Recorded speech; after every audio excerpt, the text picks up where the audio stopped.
ሰላም ወዳጆች እንደምን አላችሁ ሰላምታዬ በያላችሁበት ይድረሳችሁ በእውነቱ በጣም አመሰግናችኋለሁኝ ፎሎ ያረጋችሁ ሼርም ያረጋችሁ ሰዎች እንዲሁ እዚህ ላይ ያለችዋን ያው ቲክቶክ ስትገቡ ኔጋ ማለት ነው ፊትለፊቱ ላይ ባዮዌ ላይ ዩቲዩብ የሚል አለ እሱን ሰብስክራይብ ያረጋችሁ ሰዎች በጣም አመሰግናችኋለሁ ትላንትና አንድ ጥሪ አቅርቤ ነበር ትላማታ ውይይት ይኖረናል ብዬ እሱም ከአምባሳደር ዲና ሙፍቲ ጋር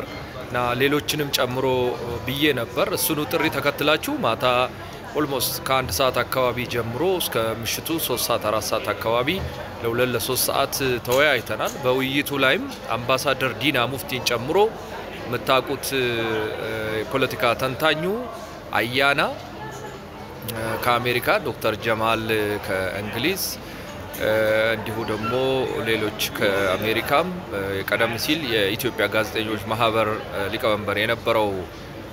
አንተነ ከሀገር ውስጥም የህግ ባለሙያዎች እነ ኩኩ ሌሎችም በርካታ ሰዎች ገብተው በጣም ፍሬያማ የሆነ ውይይት አድርገናል በግብጽ በኤርትራው ፕሬዝዳንት ወይም በሻቢያ አመራር ዙሪያ ከቀይ ባህር ጋር በተገናኘ ማለት ነው እና በጣም ሰፊ ውይይት አድርገን በጣም ፍሬያማ ውይይት በተለይ ታምራት ላጲሶ የሚባል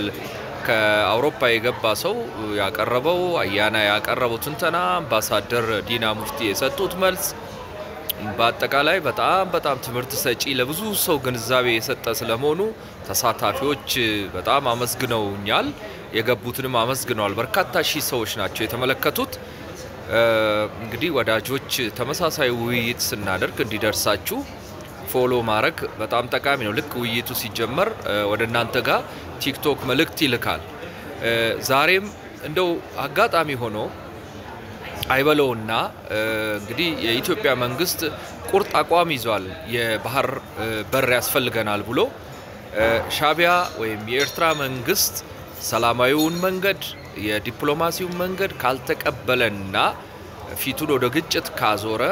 ኢትዮጵያ ምን ሊገጥማት ይችላል አንዳንዶቹ ያስፈራሩ ነው ኢትዮጵያ በኤርትራ እንደምትሸነፍ ኢትዮጵያ ሌላ አጣብቂኝ ውስጥ እንደምትገባ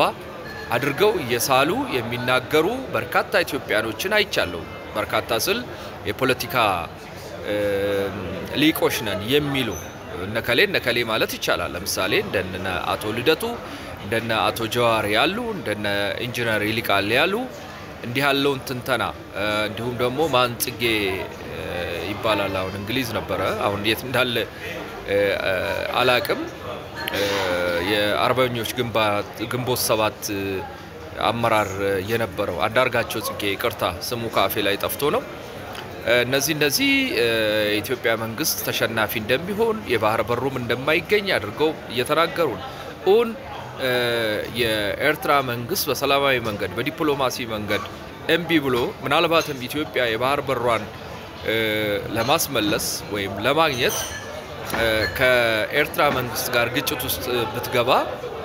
እንደሚባለው የኢትዮጵያ መንግስት ደካማ ሆኖ በኤርትራ የሚሸነፍ ነው የባህር በሩም እነሱ እንደሚሉት አይገኝም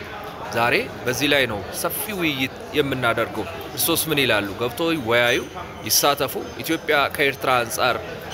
አንዳንድ የኢትዮጵያ መንግስት ተቃዋሚዎች እንደሚሉት አቅመቢስ እና የኢትዮጵያ ሰራዊትም እንዲሁ በቀላሉ በኤርትራ ሰራዊት የሚሸነፍ ነው የባህር በሩስ እንዲሁ በቀላሉ የማይገኝ እና የኤርትራ መንግስት የኢትዮጵያ መንግስት አሸንፎ ወይም በእምቢታው ቀጥሎ እንደው ከንቱ ልፋት የሚሆን ነገር ነው አስተያየቱን ይስጡ ይግቡ ይሳተፉ ይወያዩ በአገራችን